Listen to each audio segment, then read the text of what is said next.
Ayağımdan bahse yügrep gidip işimizni boşluk koyar.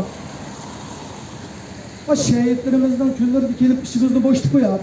Şehit diyen bir dua kılgan esemiz zaten cennetli şehit diyen.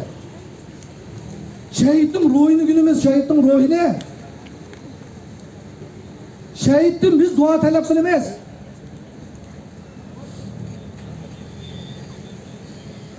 Şunun için çok arkadaşlar, bana gepten bir yerdekiler gelmez.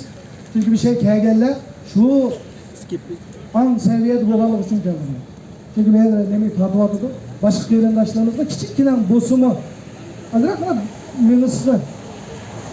Sebep tutkasak, tuktaptıran ben bir insanla şerikime turu atmamı benim kerendişim var. Eşeğe ben mi, kaçıdı bir vetenimiz kolumuzu kesimemi verip yaşayayım ben koş yerden. Başka biz öyle kılçılık münasebetimiz insanlık o biz için gel kodudu.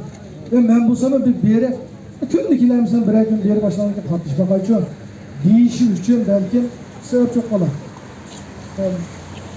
Tamam Allah razı olsun. Hadi o uygun öpkepken gelen işimiz akımızdan ki.